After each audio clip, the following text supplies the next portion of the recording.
The whisper started the moment Amara and Lovu stepped through the glass doors of the Riverside Gala, and every pair of eyes in the lobby turned toward the dress she wore, as if it were an offense to the shining floor beneath her feet. A woman near the reception table lifted her phone and took a discreet photo, laughing quietly as she compared Amara's hand-stitched fabric to the glittering gowns surrounding her. Two men beside the staircase shook their heads and muttered that she must have wandered in from the street. And a security guard moved closer, demanding to know who invited her and why she dared to appear in something so out of place. Another guest whispered that the dress looked old, worn, and unworthy of an event meant for prestige. And the murmur spread like a rumor that fed on cruelty. Amara did not argue, as she did not bow her head. She held the small purse against her chest and stood with a calm that unsettled those who expected fear. The mockery continued, sharper and louder, as if her silence encouraged their arrogance. Then someone asked why she would ever choose to wear such a dress, and the room fell quiet when she replied, "Because this dress carries a truth none of you are ready to face." Amara Novu had never been the kind of woman who chased attention, and the quiet streets of her neighborhood had shaped her into someone who learned to move through life with restraint rather than noise. She lived in a modest apartment above an aging grocery shop, where the walls remembered every storm the city had endured, and the wooden floor creaked beneath every tired evening step.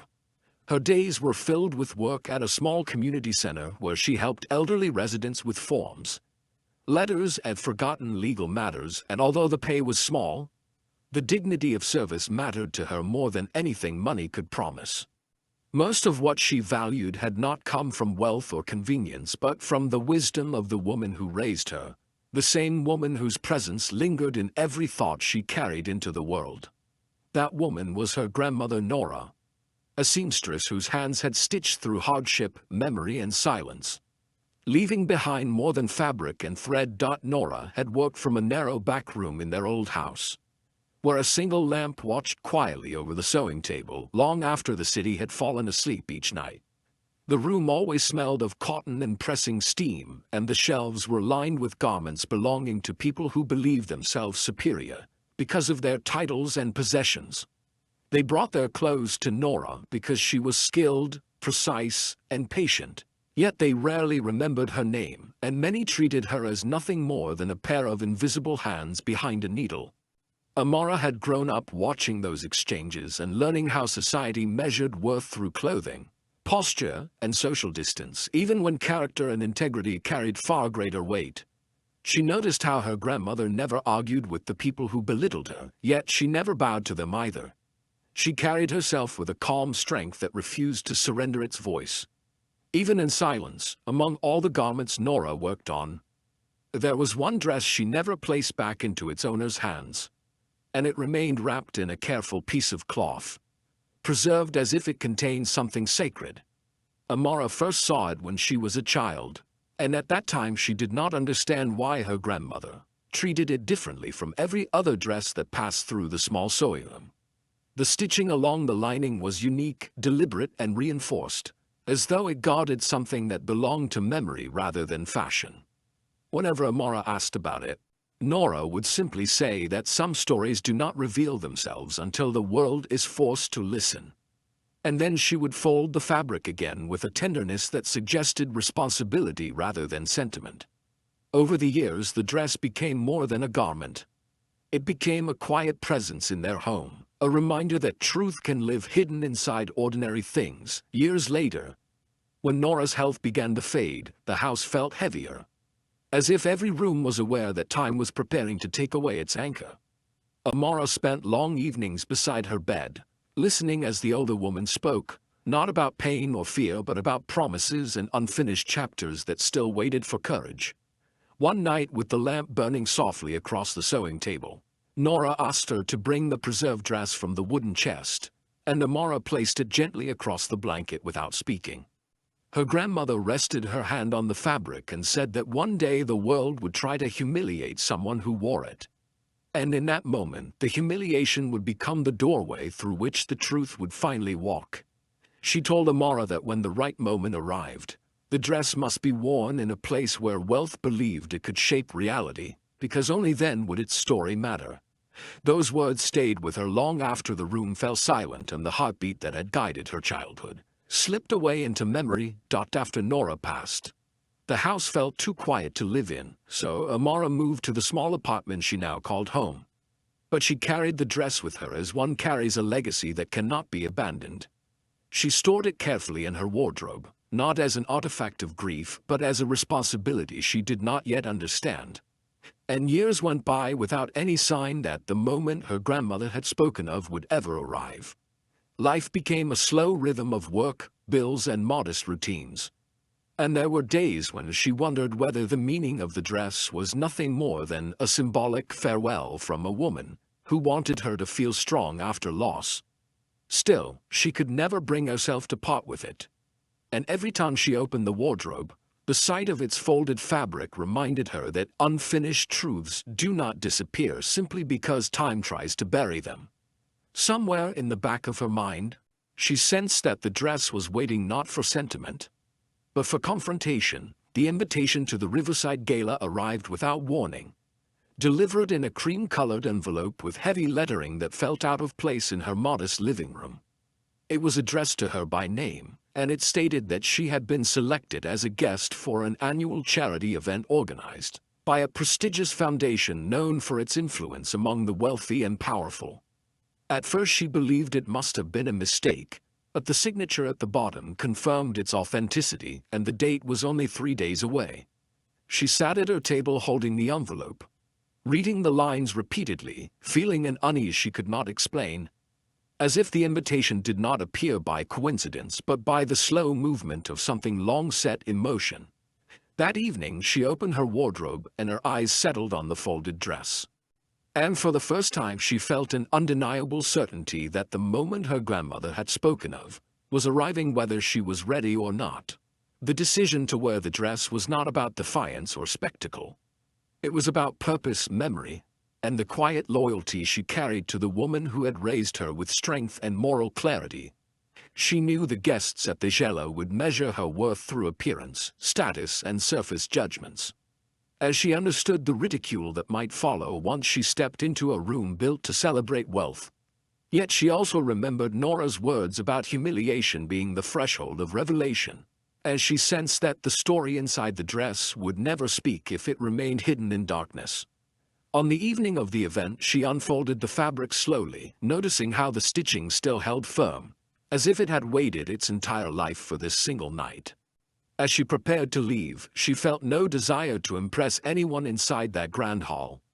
Instead, she carried a silent resolve, the kind that rises not from pride, but from truth that has grown tired of staying buried. The lobby lights reflected across the polished marble floor as the atmosphere tightened around Amara, and every whisper sounded sharper than the music drifting faintly from the ballroom beyond the double doors. The receptionist paused mid-smile when she saw the dress, and instead of greeting her with courtesy, she leaned back as if distance could shield her from embarrassment by association. A group of guests near the velvet rope began to murmur among themselves, and one of them laughed softly, suggesting that charity events had become too open if people like her could simply walk in without standards. The security guard stepped closer, his expression hardening, and he asked again who invited her, this time adding that the event was not the place for experiments in appearance. A woman wearing a diamond necklace stared openly at the faded seams of the dress, then whispered to her companion that some people did not know their place and needed to be guided back to wherever they came from.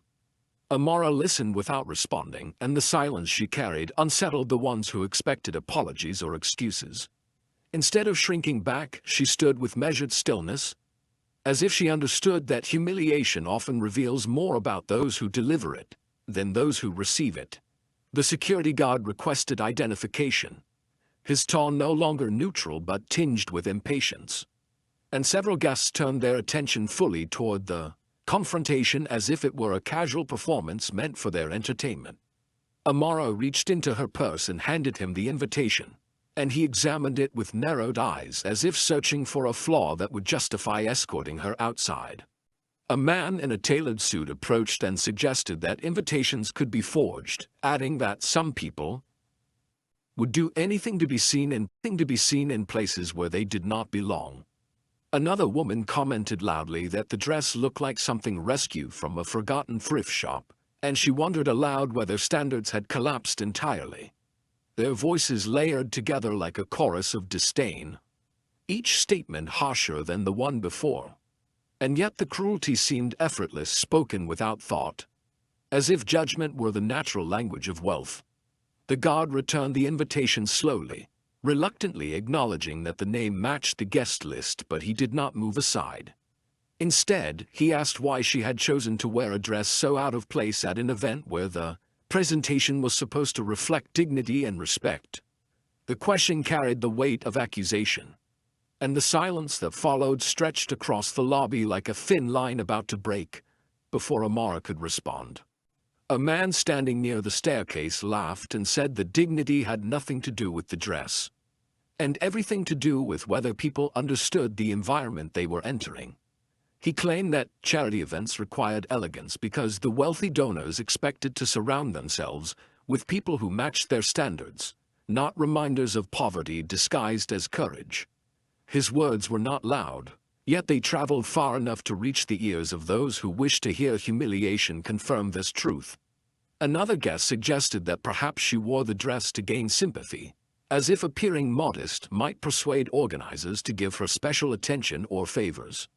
Someone else muttered that the foundation had become careless if it allowed anyone to enter without considering how they would reflect on the image of the evening. The security guard folded his arms, still blocking her path, and said the organizers would need to confirm whether her presence was appropriate before she could continue. The judgment in his tone made it clear that her worth in that moment existed entirely in the opinions of people who believed themselves superior without understanding anything about her. The receptionist made a call to one of the event coordinators, and during the wait, the whispers deepened, feeding on one another like sparks igniting a slow rising fire. A woman standing nearby tilted her head and asked mockingly whether Amara had worn the dress because it carried sentimental value, or whether she simply did not know what elegance looked like. Another guest stepped closer and inspected the stitching along the lining, then shook his head and said the work looked old and outdated, as though it had survived generations without relevance. Their tone was not curious but dismissive, the way people speak when they have already decided what a person represents before allowing space for truth. A younger man with a glass of champagne suggested quietly that she should leave before the situation grew more uncomfortable, because staying would only make things worse for her dignity. The implication was clear: dignity, in their view, was measured not by integrity, but by compliance with the expectations of those who held social power. Amara listened, absorbing each word, and though the humiliation pressed against her like a weight, her resolve did not fracture. Instead, she looked toward the ballroom doors, as if something beyond them still called for courage. When the event coordinator finally arrived, the atmosphere shifted from casual ridicule to tense curiosity, because authority had entered the circle of judgment. The coordinator reviewed the invitation, confirmed its authenticity, and then paused as his attention shifted from the paper to the dress. His expression changed almost imperceptibly, as though recognition flickered through him before he could mask it beneath professional control. He asked Amara where she had obtained the dress, but the question carried none of the ridicule heard from the others. It carried something else, a restrained discomfort that unsettled the guests who had just mocked her. A wealthy couple standing nearby exchanged a sharp glance, and the woman pressed her hand against her husband's arm as if warning him to remain still. The man's expression tightened, and he whispered something under his breath that sounded like disbelief rather than contempt. For the first time, the crowd sensed that the dress might represent more than a target for ridicule, and confusion slipped into the room like a shadow no one wanted to acknowledge. The wealthy couple stepped forward with hesitant caution, and the woman asked to take a closer look at the dress, her voice quieter than before, almost careful. She examined the stitching near the lower seam, then paused as though memory had just reached back through the years and gripped her without permission. Her husband stared as well, and his breathing changed, shallow and uneasy, as though the fabric in front of him had awakened the past he wished had stayed buried. The guests nearby noticed the shift in their demeanor and fell silent, unsure how to interpret the sudden change from mockery to fear. The woman whispered that the design looked familiar, that she had seen it many years ago in a place she preferred not to remember. The man muttered that it could not be the same dress, because that dress should have disappeared long ago, and nothing about this night was supposed to remind anyone of that old story. The discomfort spread through the circle, replacing ridicule with unease, and several guests glanced nervously toward the businessman hosting the event, as if instinctively aware that the dress connected to something he did not want discussed. The businessman remained near the ballroom entrance, pretending not to watch, but his posture betrayed tension, and his jaw tightened each time another person commented on the dress. He finally stepped forward, his voice steady but strained, and asked why so much attention was being given to a garment that clearly did not belong in a venue like this. His tone attempted to reassert dominance over the conversation, but beneath it lingered a flicker of agitation that caught the attention of the journalist standing near the wall with a small recording device. The journalist, sensing the gravity beneath the scene, began recording more carefully, not out of spectacle but because experience had taught him that moments of humiliation sometimes reveal deeper truth. The businessman suggested that the situation was becoming disruptive, and that the woman should either explain herself or leave to preserve the dignity of the evening. Several guests nodded in support, eager to return to the comfort of certainty, rather than confront the possibility that their judgments might collapse under revelation. The pressure in the room intensified, and yet, instead of retreating, Amara finally lifted her gaze and spoke with calm clarity. She said that she came not to disrupt their evening, but to honor a promise connected to the dress, a promise tied to a story that had been buried beneath silence and fear. Her words did not rise in anger or defensiveness. Instead, they carried composure, which unsettled those who expected guilt or apology. She explained that the dress did not belong only to her, and that the truth sewn into its lining had been waiting years for someone willing to stand where humiliation lived and speak openly. The crowd shifted uneasily, not because they believed her yet, but because the tone of her voice did not fit their assumptions.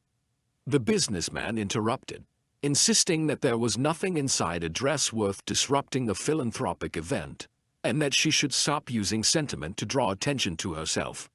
His attempt to dismiss her felt desperate rather than authoritative, and several guests noticed the tremor beneath his confidence.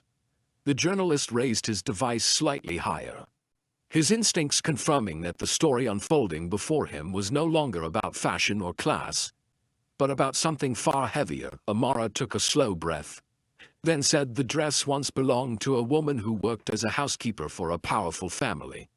A woman who never returned to collect it after it had been carefully tailored and reinforced by the seamstress, who cared about her dignity even when the world did not. The moment she spoke those words, the wealthy couple near the seam stiffened, and the businessman's eyes hardened as though the past had stepped directly into the present without permission. Guests who had mocked her earlier now stood in uneasy silence, and the humiliation they had thrown at her began to feel misplaced, as if the judgment they believed justified now hovered back over them. The woman from the couple whispered that it was impossible, that the housekeeper had simply left, and there was no reason to bring up stories from years that should remain forgotten. Amara did not argue. Instead, she spoke quietly about the fear that surrounded the woman's disappearance, the unanswered questions, and the way silence had been forced into the mouths of people who could not risk speaking. The guests listened, not out of empathy yet, but out of suspense, because the truth she carried threatened to unravel.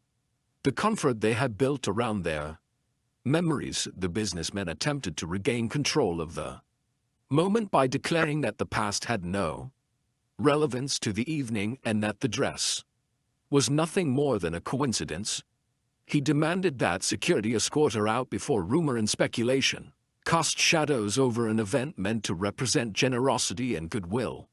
The security guard hesitated, no longer confident, because the shift in tone suggested that removing her might appear less like maintaining order and more like silencing truth. The journalist spoke for the first time, stating that if the story she carried involved injustice connected to people in the room, then silencing her would reflect poorly, not only on the event, but on everyone who supported it. His words were calm but firm, and several guests looked toward him with discomfort, realizing that the scene was no longer private mockery, but a moment capable of reaching far beyond the walls of the lobby. The businessman glared at him, then turned his attention back to Amara, insisting one last time that nothing about the dress mattered. But the silence that followed made it clear that the room no longer believed him with the same certainty they once did. Amara lifted her hand and rested it near the lower lining of the dress, and for the first time since she had entered the lobby, the whispers disappeared entirely. She said that the seamstress who completed the dress had discovered something unusual while repairing the fabric, a small, hidden pocket stitched inside the lining, unseen by casual eyes, placed there not for decoration but for protection. The room remained still, every breath suspended between doubt and fear, as she explained that inside that pocket had been placed a collection of documents and letters belonging to the woman who disappeared. She did not open the lining yet. Instead, she spoke about the weight the seamstress carried after realizing what the documents suggested, and the fear that kept her silent for years because the people involved were powerful enough to destroy anyone who challenged them. The journalist leaned forward, his recording device steady, aware that the story was slowly crossing a threshold from rumor into revelation. The businessman took a step back, his composure cracking for the first time, and his silence spoke louder than any denial he could have offered. The guests who had mocked the dress now stood in uncomfortable stillness, and the humiliation they once directed toward Amara began to reflect back toward them, exposing the arrogance that had shaped their words. The woman with the diamond necklace lowered her gaze, no longer able to maintain the confidence that had driven her judgment minutes earlier. The security guard who had demanded proof of worth now seemed uncertain of his authority, as if he realized that enforcing silence might make him part of something he could not defend later. Even the coordinator, who had begun the encounter with procedural detachment, now watched with a mixture of dread and reluctant respect. Amara remained steady, not triumphant but resolute, as though she understood that truth demanded dignity, not spectacle. The atmosphere changed from ridicule to reckoning, and everyone present sensed that the dress they once mocked no longer represented poverty or shame, it represented memory, evidence, and a story powerful enough to unsettle every false assumption in the room.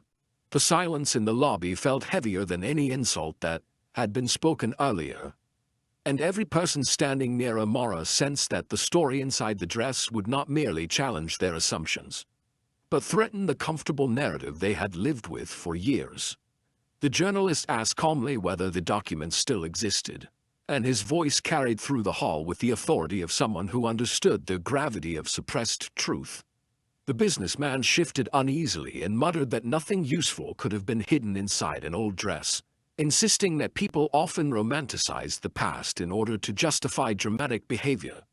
His tone lacked conviction, and the tremor beneath it revealed what his words attempted to conceal. The wealthy couple stood motionless, their unease deepening as fragments of memory began to resurface, because they recognized the pattern of stitching even before the truth reached them fully. Amara did not rush. She understood that revelation demanded patience, the same patience her grandmother had carried for years while guarding the story in silence. She said the documents were not expressions of romance or nostalgia, but fragments of a life that had been erased because it exposed what powerful people did. Behind locked doors, she began to speak of the woman who once wore the dress. A housekeeper named Evelyn Becky, who worked in a mansion on the northern side of the city, where wealth wrapped itself in respectability while concealing the shadows beneath its polished surface. Evelyn was known for her discipline, her reliability, and the quiet grace with which she carried herself through every task, no matter how condescending the instructions she received from those she served. She rarely spoke about her personal life, but she confided in Nora on the evenings when she came to adjust hems, repair seams, or request last-minute tailoring for her employer's formal events. Their conversations were never loud, yet they were filled with unspoken understanding between two women who lived on the edge of systems that expected silence from them. Over time, Evelyn began to arrive with tired eyes and a tension in her voice that suggested fear rather than exhaustion, and Nora noticed a change without pressing for details. One night, Evelyn brought the dress that now hung across Amara's frame, as she asked for additional reinforcement in the lining, requesting stitches that were strong, concealed, and careful. She said the dress needed to hold something safe, and Nora, sensing the weight behind those words, agreed without asking questions. The businessman interrupted impatiently, stating that none of this had anything to do with the present evening, and that people should not be forced to listen to sentimental stories about domestic workers from the past. His dismissal sounded more like desperation than confidence, and several guests exchanged uneasy glances, recognizing the fear in his insistence to shut the story down. The journalist responded firmly, reminding him that charity and moral reputation meant nothing if built on buried wrongdoing, and that truths, even if uncomfortable, must be confronted when it emerged. The businessman clenched his jaw, but he did not argue further, because the room was no longer on his side. Amara continued, explaining that Evelyn had discovered financial records, private letters, and meeting notes belonging to the family she worked for. Documents that pointed to fraudulent dealings disguised as philanthropy.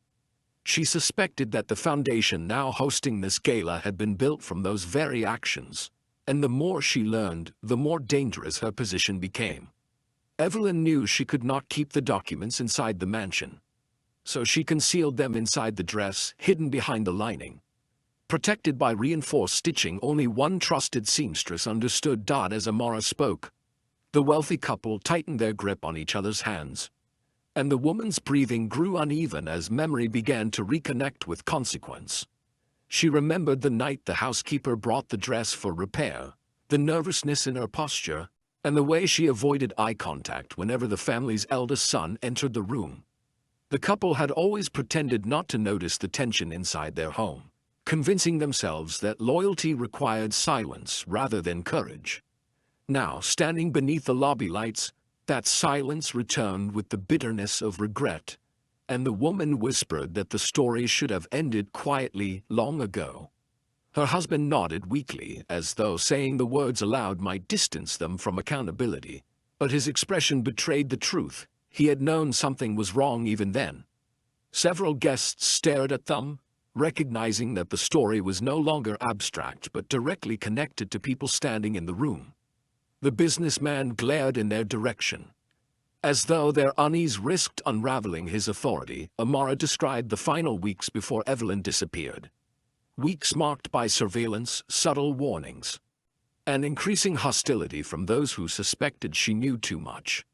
She explained how the woman confided in Nora one last time, saying she feared she had very little time left to act, and that if anything happened, the story must not die with her.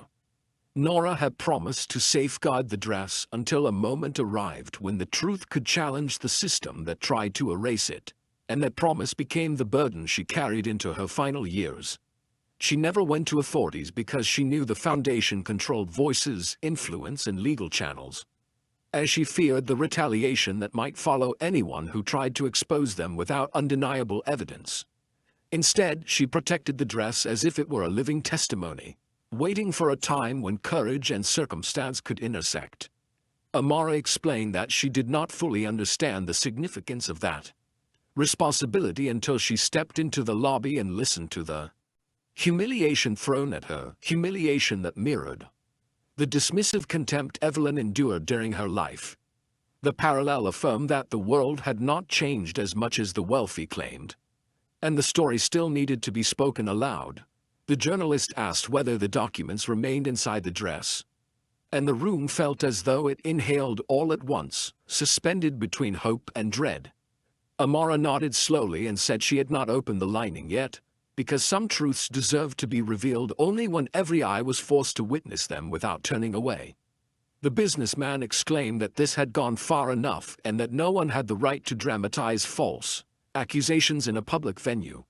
His voice cracked beneath the pressure, and the fear behind his anger was unmistakable. The security guard took a step back from him rather than from Amara, instinctively distancing himself from authority that no longer appeared legitimate. Several guests whispered that perhaps the businessman should allow the truth to be examined before dismissing it, because reputation built on deception was more disgraceful than any embarrassment caused by exposure. The tension shifted entirely, and for the first time since the confrontation began, Amara was no longer the one being judged. The room had turned its scrutiny toward the people who once believed themselves untouchable. Amara lifted her hand toward the seam, but before opening it she spoke again about humiliation, explaining that the whispers in the lobby did not wound her as much as they revealed the same arrogance that once silenced Evelyn. She said that many people in the room prided themselves on generosity, charity, and public virtue, yet they participated in ridicule the moment they believed someone carried less value based on appearance alone. Her words were not vindictive. They carried a calm clarity that made the crowd uncomfortable, because the criticism did not come from anger, but from truth. Several guests lowered their eyes, ashamed not of who she was, but of what their behavior had exposed about themselves. The journalist recorded every second, aware that this moment represented a collision between moral reality and social pretense. The businessman muttered that morality had nothing to do with clothing, but his objection felt hollow, stripped of the authority it once commanded. The dress, once marked as a symbol of inferiority, now stood as the anchor of accountability. She finally opened the lining with deliberate care, revealing a small, concealed pocket that had remained untouched for years, preserved exactly as Nora had left it. Inside were letters written in careful handwriting, financial ledgers inked with signatures that matched historical records, and copies of correspondence implicating key figures associated with the Foundation's early operations. The businessman's face drained of color as he recognized names and dates that linked directly to his family's rise and influence. Several guests gasped softly, not because they fully understood the documents, but because the panic on his face told them that the evidence was real. The wealthy couple trembled, and a woman whispered that she had once suspected something like this but had never dared to confront it, convincing herself that silence was safer than truth.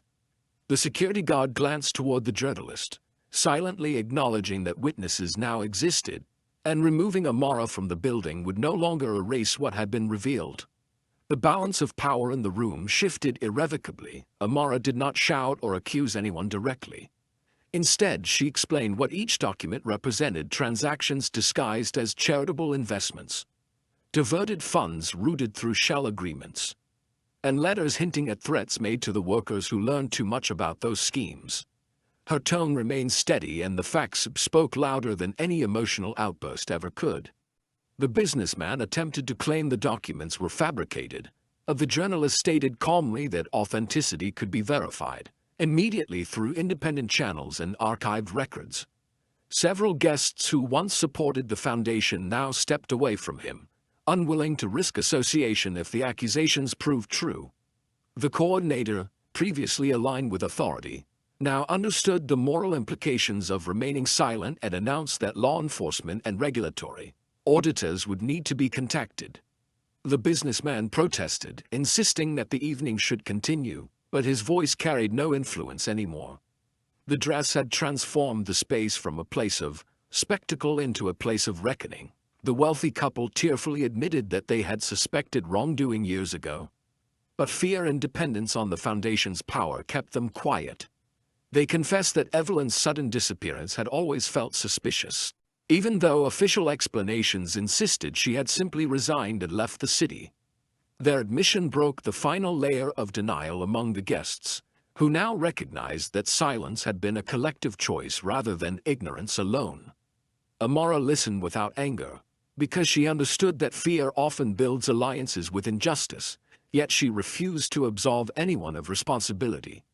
She said that memory does not vanish simply because powerful people decide it should, and dignity does not disappear when society refuses to recognize it. Her words resonated across the hall, reaching not only those in the room but the conscience of anyone who had ever mistaken status for righteousness. The humiliation that began the evening had now inverted into a mirror, exposing the moral poverty of those who once mocked her.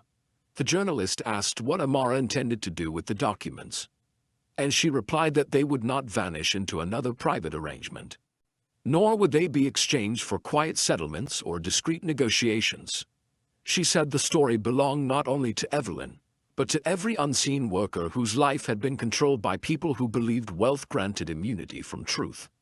The businessman shouted that her actions would destroy reputations, families, and legacies, but his argument sounded less like concern for justice and more like fear of consequence. Amara responded that reputations built on deception deserved to collapse, because the cost of protecting them had already consumed human dignity and stolen a woman's life from history. Her resolve reflected not vengeance, but duty, the same duty her grandmother carried when she preserved the dress and protected the evidence for years. The guests realized that the moral center of the evening no longer belonged to the foundation, but to the woman they once tried to humiliate. The lobby doors to the ballroom remained closed, and the music inside felt distant, irrelevant, as if the celebration on the other side belonged to a different world altogether. The atmosphere in the lobby carried a solemn weight, not of tragedy alone, but of awakening and acknowledgement that the truth inside the dress had reshaped everything the guests believed about themselves and the institution they supported. Some of them stepped forward to apologize, not out of politeness, but because the gravity of their earlier behavior now felt unbearable in the presence of undeniable truth. Others remained silent, consumed by fear of association, unsure whether to protect themselves or confront their complicity. The businessman, cornered by evidence and witnesses, retreated into fragile defiance, still insisting that the evening should proceed without disruption. But the room no longer belonged to him, and his authority dissolved beneath the collective realization that integrity mattered more than reputation. The dress, once marked as unworthy, now stood as the guardian of history and moral courage. The hall grew quieter as Amara stood near the platform, and the unease among the guests changed from casual mockery to discomfort that felt heavier than the earlier whispers. The event director, Leonard Hayes, stepped forward with a fixed smile that masked irritation, and he spoke in a measured tone that sounded polite on the surface while carrying an undercurrent of dismissal. He asked whether she understood the nature of the event and whether she realized it was reserved for stakeholders of meaningful standing. And the phrase triggered a soft wave of approval from those who believed status justified exclusion. A woman near the front row lifted her chin and remarked that gatherings of this level required presentation that reflected refinement, and her eyes remained fixed on Amara's dress as if it symbolized everything she wished to deny. The security guard shifted closer again, not because the situation required intervention, but because he felt empowered by the silent permission of the crowd. Several guests turned their backs in subtle rejection, believing the moment would end with removal rather than revelation. Amara remained composed, and her refusal to react with anger unsettled those who expected either outrage or retreat. The stillness in her expression created friction in a room accustomed to people folding under pressure, and that friction marked the beginning of a shift none of them anticipated. Leonard invited her to step aside for clarification, but the tone of his voice carried the assumption that the issue was already resolved against her, and he guided her toward the edge of the stage where the lights cast a sharper contrast across the fabric of the dress. He insisted that the event honored progress, philanthropy, and cultural advancement, and he questioned whether her attire aligned with the dignity of the occasion. His words sounded polished, yet every sentence implied that worth could be measured through fabric, cost, and conformity rather than character or history. A board member named Carolyn Mercer joined the conversation and commented that institutions must protect their image, especially in front of donors who equate presentation with credibility. The remark drew nods of agreement, and several people murmured that standards existed for a reason, even as none of them acknowledged who created those standards or whom they excluded. Amara listened in silence, and the patience in her demeanor irritated those who expected defense or apology. The quiet tension thickened because the more they tried to reduce her presence to a mistake, the more their remarks exposed their own values. The moment no longer belonged to fashion or etiquette. It had evolved into an unspoken examination of character. As the discussion continued, a younger staff member named Daniel Okoro hesitated near the audio booth, and his expression showed conflict as he watched the scene unfold. He recognized that the situation extended beyond appearance, and he sensed the weight behind the dress even though he did not yet know its full story. He whispered to a colleague that something about the exchange felt wrong, and that the guest being questioned carried herself with a dignity that contradicted the accusations implied against her. Several volunteers stood frozen, unsure whether they should intervene or remain silent to protect their positions. The crowd's emotional tone shifted from amusement to unease as more people noticed the imbalance between Amara's restraint and the hostility directed toward her. Some guests continued to whisper criticisms, but their confidence began to fracture as doubt crept into the atmosphere. A few individuals avoided eye contact altogether, unwilling to confront the discomfort of their own participation in the judgment. The power dynamic that once seemed secure began to weaken, even though no one openly admitted it. The event organizers, however, failed to recognize the change, and they pressed forward with sharper insistence. Leonard declared that the organization prided itself on decorum and modernization, and he suggested that her dress represented a symbol of environments left behind rather than aspirations ahead. The statement drew a scattered round of agreement from people who never questioned the idea that progress required erasing origins. Carolyn added that the evening celebrated innovation, philanthropy, and advancement, as she implied that clothing associated with hardship diminished the image they wished to project to external partners. The judgment spread through the air like a quiet sentence passed without evidence, and the room resumed its earlier confidence, believing authority had reasserted control. Daniel lowered his eyes, troubled by the rhetoric, and he wondered how easily respect could be stripped from someone through assumptions alone.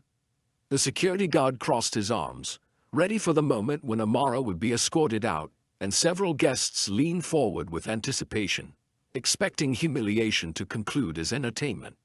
Yet the expectation dissolved when Amara finally lifted her gaze toward the audience and spoke in a voice that carried both steadiness and sorrow. She did not raise her volume, yet the clarity of her words traveled across the hall and reached every corner of the room. The atmosphere shifted again, no longer shaped by arrogance, but by the uneasy realization that a threshold had been crossed.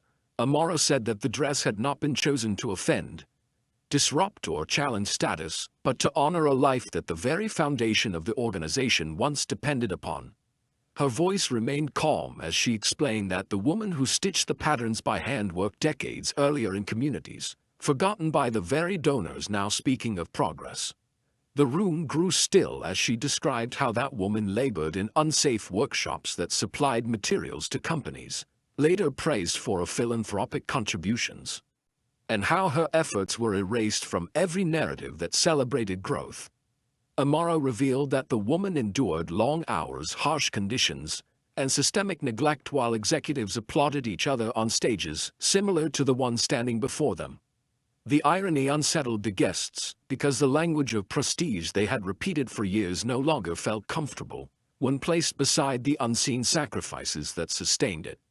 Several donors shifted in their seats, and one man coughed nervously as if clearing his throat could distance him from responsibility.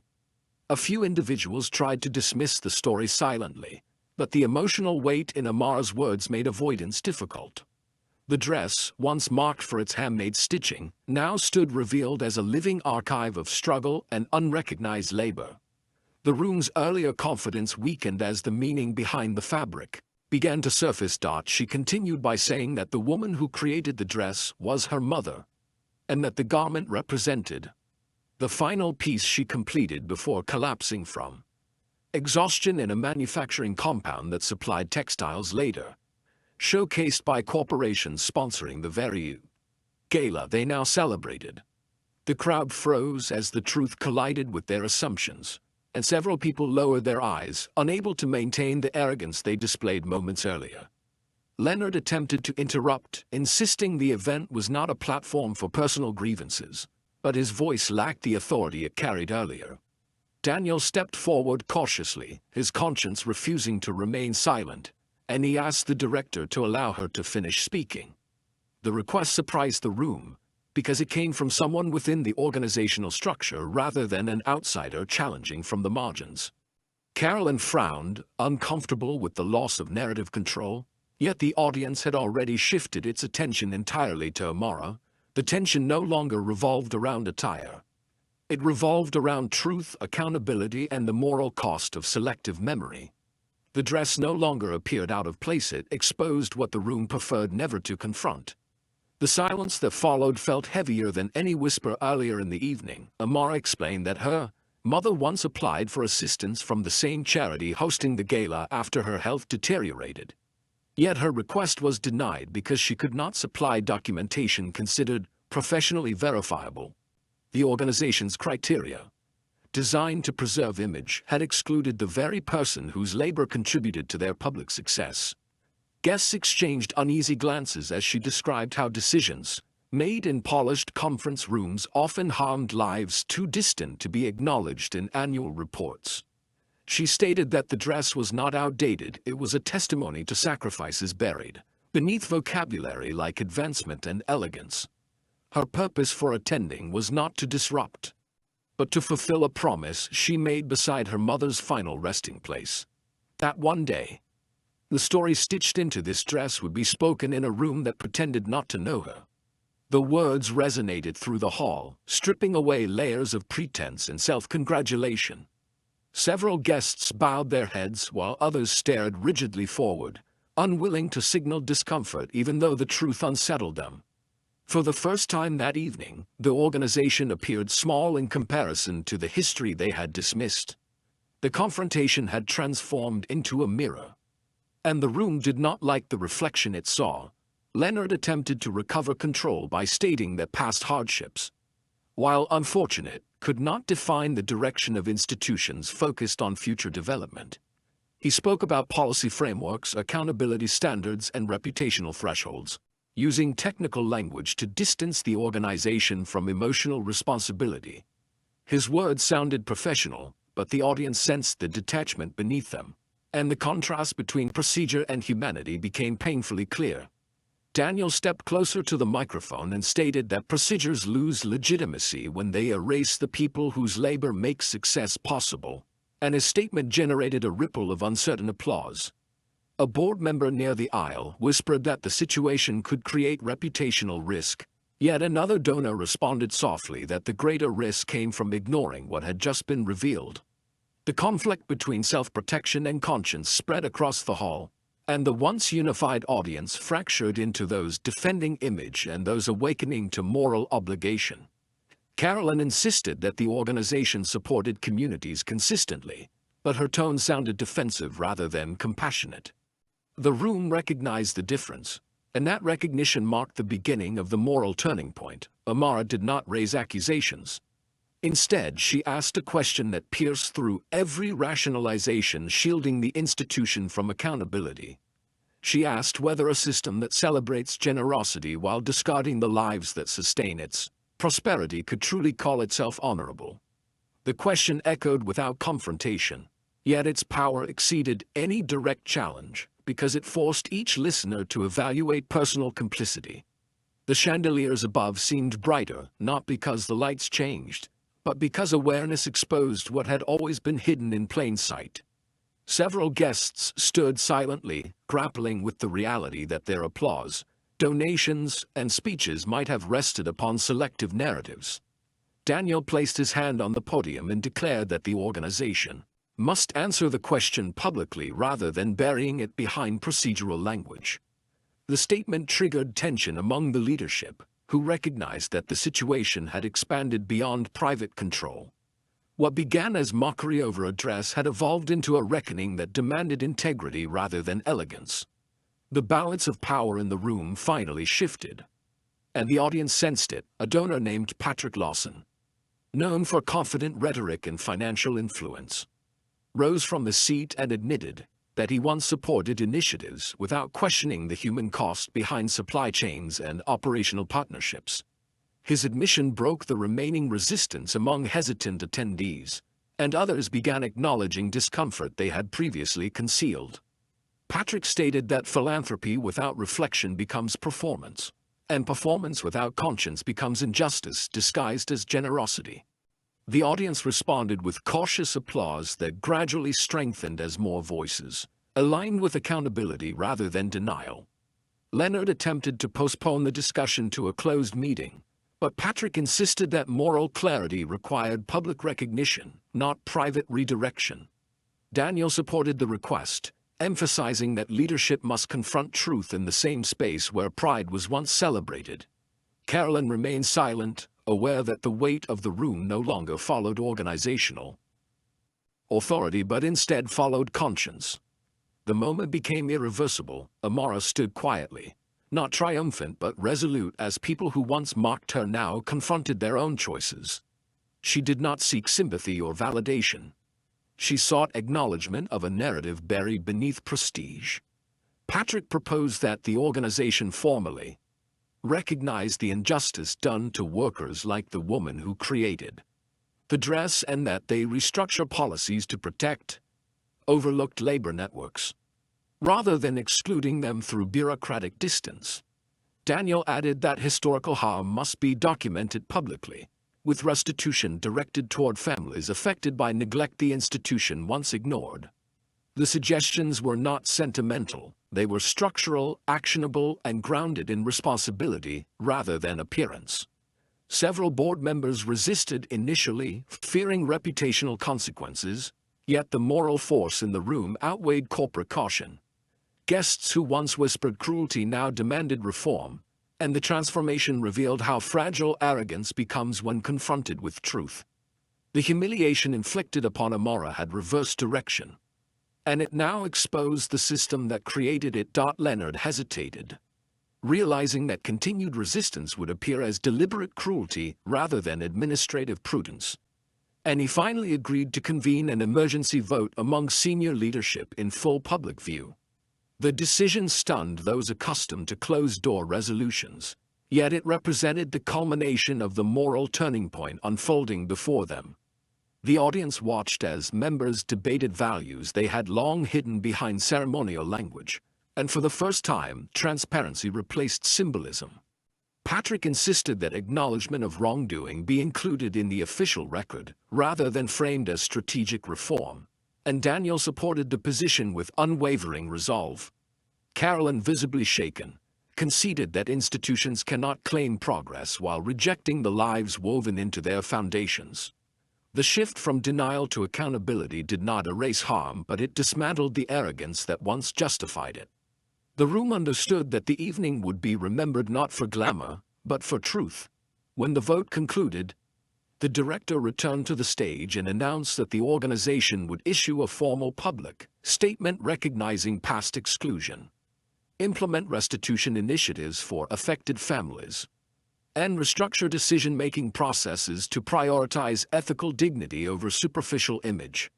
His voice lacked the earlier confidence of authority, yet his words carried a different kind of strength, the strength of necessary reckoning. The audience listened in stillness, aware that the transformation began not with power, but with a hand-stitched dress once mocked for its difference. Amara did not smile, but the quiet in her eyes reflected relief that the story behind the garment had finally been acknowledged. The humiliation she endured became the catalyst that forced an institution to confront its concealed truth.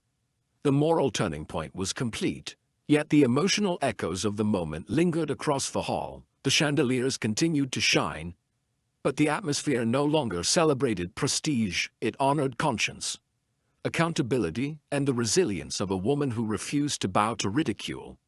The guests remained motionless for several seconds, grappling with the reality that their perception of worth had been rewritten in a single evening. The dress no longer represented poverty, shame, or misplacement. It represented history, sacrifice, and the voice of those silenced by polished narratives. As the room absorbed the transformation, the humiliation that once targeted Amara dissolved into the deeper recognition that, Arrogance carries consequences when confronted by truth. The confrontation had evolved into public exposure, and public exposure had become moral awakening. What remained now was the path forward, one that demanded continuity of action rather than applause. The announcement settled into the room with a gravity that reshaped every expression in the audience. And for a long moment no one moved, as if acknowledging that something irreversible had taken place. The people who once whispered, laughed, and dismissed Amara now felt the weight of their own participation in a hierarchy that rewarded appearance while ignoring humanity. A few guests reached for their programs as though paper could shield them from discomfort. Yet the truth lingered in the air with a presence stronger than ceremony or protocol. Patrick remained standing near the aisle, his posture firm. And he stated that acknowledgement without action becomes another layer of performance. And therefore accountability must continue beyond the walls of the gala. Daniel nodded in agreement and emphasized that reform requires transparency, compensation, and the elevation of voices previously pushed aside by polished narratives. His words did not accuse individuals directly. Rather, they challenged an entire culture that normalized exclusion beneath the language of refinement. Several board members shifted uneasily, recognizing that their decisions would no longer remain hidden behind closed meetings or softened through strategic messaging. The once confident atmosphere of superiority had dissolved, replaced by a sober awareness that consequence had finally arrived. And at the center of it all, Amara remained silent, dignified and unyielding, not as a symbol of defiance, but as a living reminder of the cost of neglect. The director motioned for her to approach the microphone, believing that the moment required closure. Yet the crowd understood that this was not a ceremony of gratitude or reconciliation. Amara stepped forward slowly, and the fabric of the dress moved gently beneath the stage lights, its handmade stitching now seen not as flaw but as testimony. She stated that reform must extend beyond policy announcements, reaching into communities where workers continue to endure exploitation while organizations celebrate progress on decorative platforms.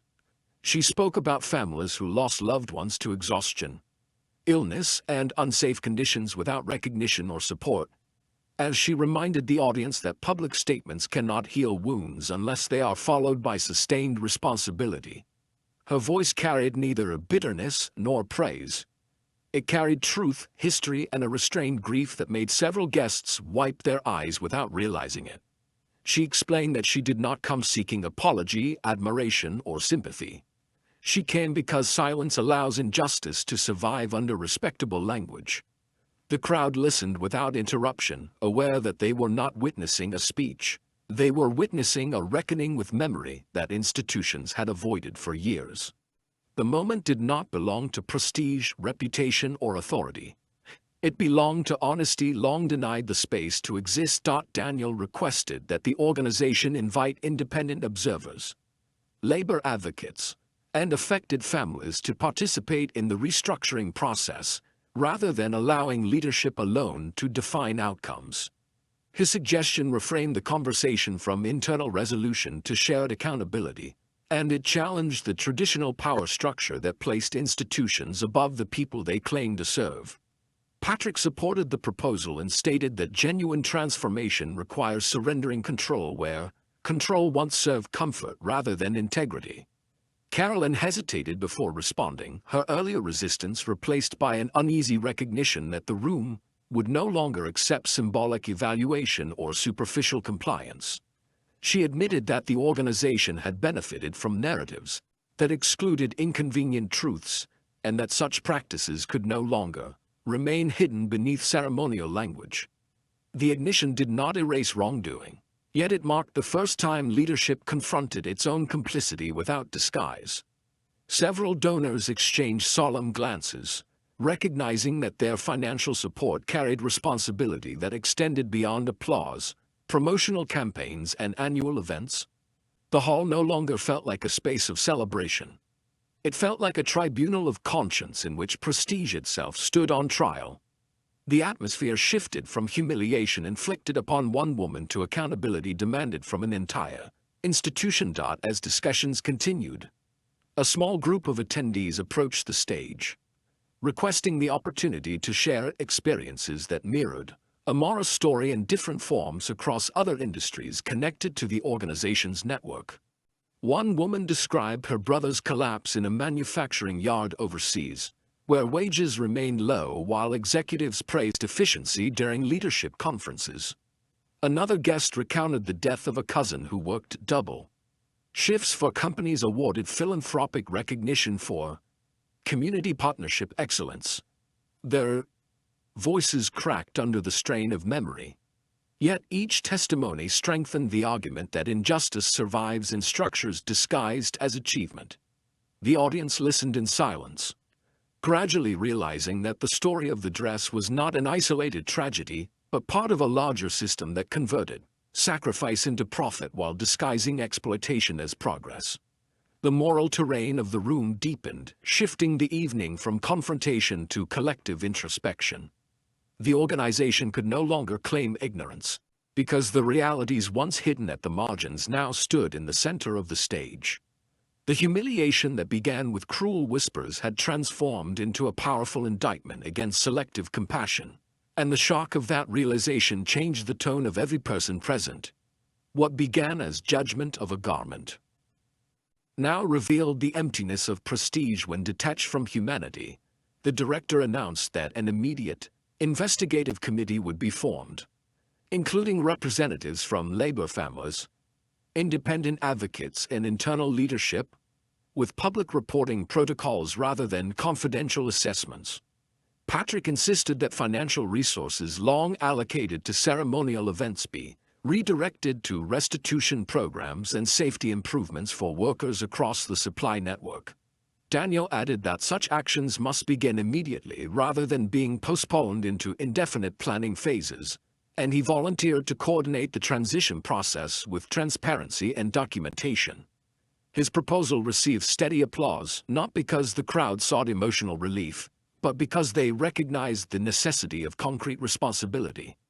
Carolyn requested a recess to review legal implications, yet several guests rejected hesitation, stating that moral obligation could not continue to yield to institutional caution. The pressure of collective expectations surrounded the leadership, leaving no comfortable retreat into deflection or delay. The organization had reached the threshold between symbolic acknowledgement and irreversible reform, and every decision made in that moment would define its legacy. The atmosphere carried both tension and resolve, and the weight of consequence hovered over the stage with undeniable presence. Amara stepped back from the microphone and rested, her hands against the small purse she carried. And for the first time since arriving, she allowed herself a slow breath that reflected both wariness and restraint. She understood that the transformation unfolding before her did not erase the suffering endured by her mother or countless others whose stories would never reach a stage like this. Yet she also understood that silence had finally lost its protection, inside a room that once rewarded cruelty disguised as sophistication. A few guests approached her with apologies, yet she did not respond with anger or comfort. She simply acknowledged them with measured respect, aware that remorse must express itself through action rather than words. The security guard who once watched her with suspicion now stood quietly near the wall, his expression altered by the realization that he had participated in a humiliation rooted not in order, but in prejudice. The irony of his earlier confidence lingered within him like a lesson he could not dismiss. The chandeliers above continued to shine, but the light now illuminated vulnerability rather than vanity. The room had become a space where appearances no longer shielded anyone from truth, and that shift signaled the beginning of lasting consequence. Patrick proposed that the gala transition from its scheduled celebration program into an open forum, dedicated to restructuring commitments, testimonies, and ethical reform planning. The suggestion dismantled the traditional hierarchy of the event and replaced performance with participation. Daniel seconded the motion, emphasizing that transformation requires interruption of comfort, tradition, and narratives built around prestige rather than justice. Several donors who once valued the event's grandeur more than its substance now supported the proposal. acknowledging that celebration felt hollow in the presence of unacknowledged suffering. The director resisted briefly, fearing public vulnerability. Yet he ultimately recognized that refusal would expose the organization's last remnants of arrogance. He approved the transition, and the stage that once symbolized authority became a platform for shared accountability. Volunteers rearranged chairs, rearranged microphones, and shifted decor aside, and the physical movement of the room mirrored the dismantling of a culture that had long prioritized image over truth. What remained was not spectacle, but sincerity. The transformation marked the climax of a night that began with ridicule but now stood defined by moral awakening. The forum opened with Daniel facilitating structured dialogue, ensuring that each voice received respect rather than interruption or dismissal. Participants spoke about systemic neglect, corporate detachment, and the emotional distance organizations cultivate to protect reputation while ignoring the lives beneath their success. Some participants trembled while speaking, while others delivered statements with steady conviction formed through years of silent endurance. Patrick recommended establishing a permanent council representing labor families and frontline workers, granting them decision-making power equal to executives rather than symbolic consultation roles. The proposal challenged the very architecture of institutional authority, yet the audience reacted with affirmation rather than resistance. Carolyn acknowledged that such restructuring would destabilize long-standing hierarchies, but she also admitted that those hierarchies had preserved comfort at the expense of justice. The discussion no longer revolved around whether reform should occur. It centered on how deeply reform must penetrate to prevent history from repeating itself. The tone had shifted from confrontation to reconstruction. As the conversation progressed, Amara remained near the side of the stage, listening quietly, absorbing every commitment, every confession, every attempt to build accountability where neglect once existed. She thought of the long nights her mother worked beneath dim lights in silent factories while executives attended banquets that praised their commitment to advancement. She remembered the way exhaustion marked her mother's breath, and the way hope never fully disappeared even as conditions remained unforgiving. The dress resting against her shoulders carried all those memories with a steadiness that steadied her in return. She understood that the transformation unfolding before her did not rewrite the past, yet it created a path through which future lives might avoid the suffering her mother endured. The room that once rejected her presence had now become the vessel through which truth demanded permanence. The humiliation that once aimed to silence her had instead forced an institution to confront the lives it erased. And within that realization lay the emotional resolution that would soon shape the final outcome of the night. Daniel concluded the forum by stating that reform must be documented through measurable commitments rather than symbolic declarations, and he outlined a framework for immediate implementation. The director agreed to sign an interim resolution before leaving the hall, binding the organization to the first phase of restitution and transparency measures.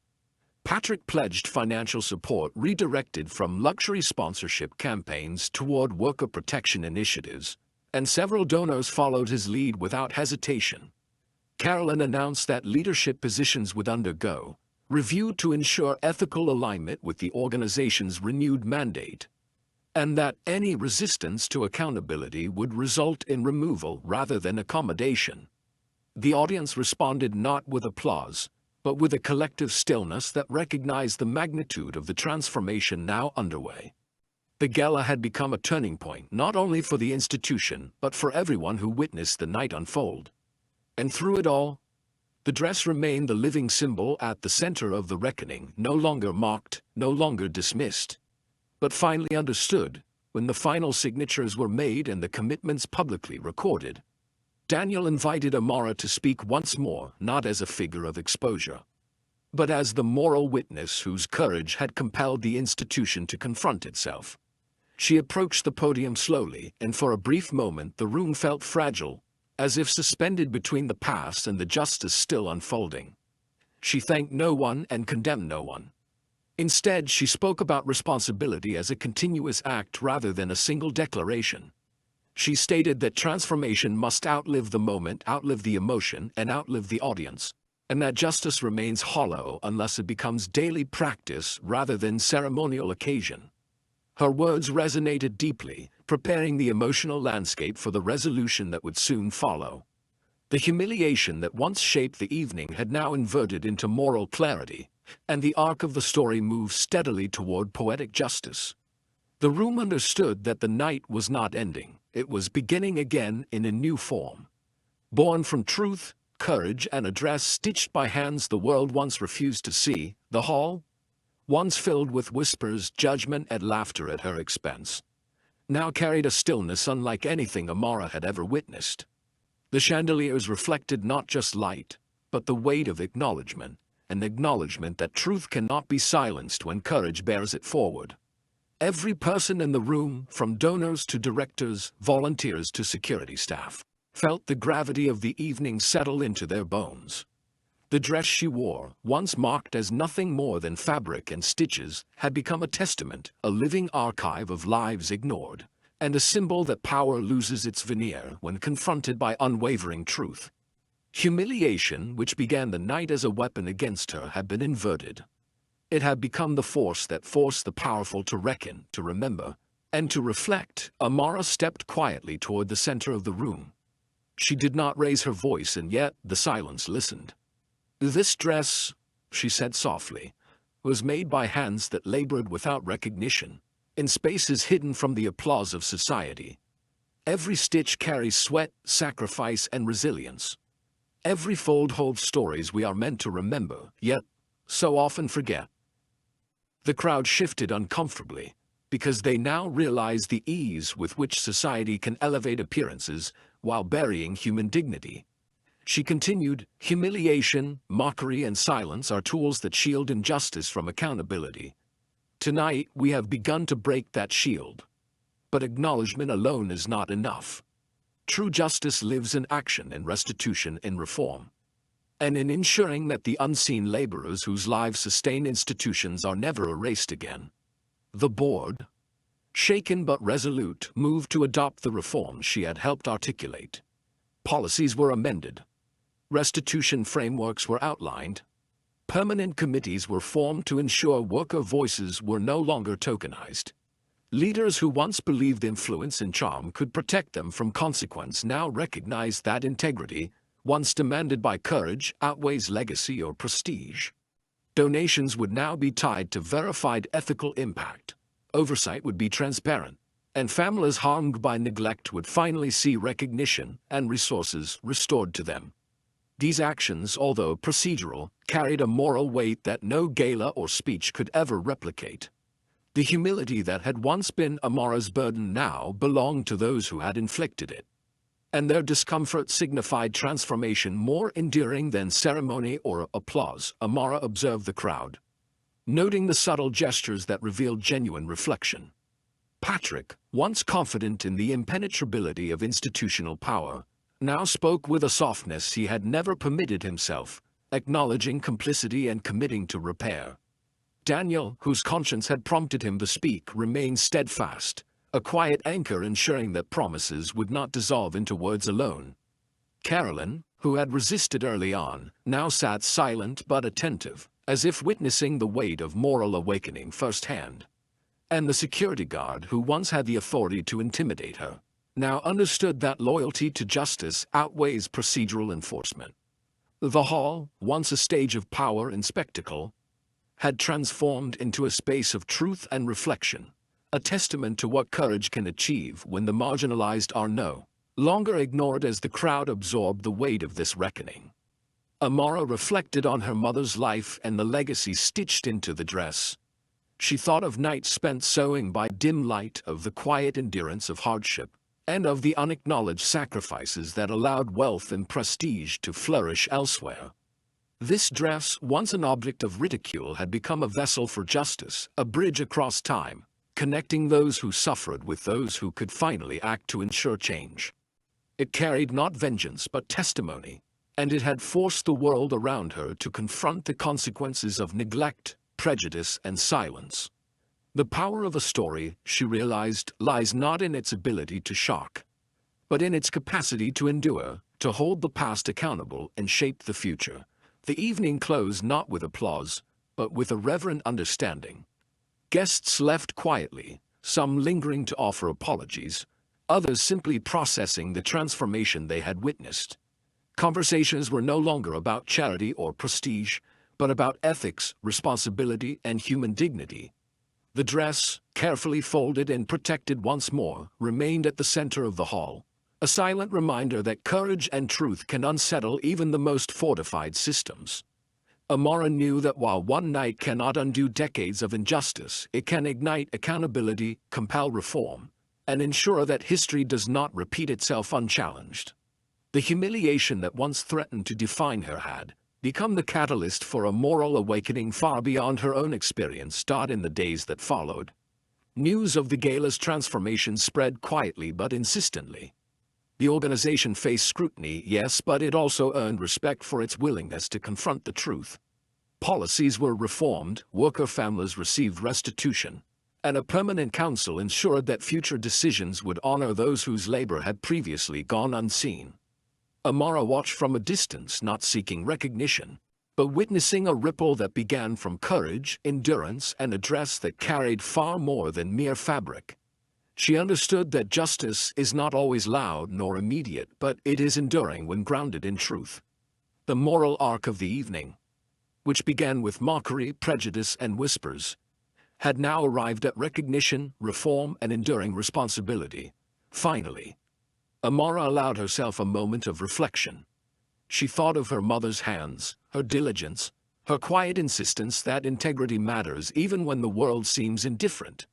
She thought of Evelyn, of Nora, of every person whose life had intersected with injustice and whose story might have remained silent had courage not persisted across generations. And she realized that the true lesson was not about victory over humiliation, but about the enduring power of truth to confront systems, inspire accountability, and transform moral consciousness. The dress, now folded with care, was more than a garment. It was a symbol of resilience, responsibility, and the unshakable conviction that even the smallest acts of courage can ripple across time, reshaping not only institutions, but the very conscience of those who witness it. As Amara left the hall that night, she did so quietly, carrying neither triumph nor resentment, but the quiet assurance that justice, when pursued with courage and patience, cannot remain ignored. The whispers that once mocked her presence had been replaced by reflection, apology, and commitment to change. And in that transformation lay a lesson not only for the powerful in the room, but for everyone who has ever doubted the reach of courage, that dignity, truth, and resilience cannot be silenced, and that even a simple dress can hold the power to alter lives, institutions, and legacies forever. Don't scroll past. This story is more than a dress, more than whispers, more than a gala. It's about courage, resilience, and the power to confront injustice when the world expects silence. Amara's story shows how one person standing for truth can transform an entire system. And it's a reminder that every voice matters, no matter how small it feels. If this story moved you, if it made you feel anger, hope, or pride, hit that subscribe button and turn on notifications so you never miss the next story that challenges, inspires, and exposes the truth behind appearances. Join our community of viewers who demand justice, celebrate resilience, and witness the stories the world often tries to ignore. Don't just watch, be part of the change. Because every story matters, and the next one could change everything.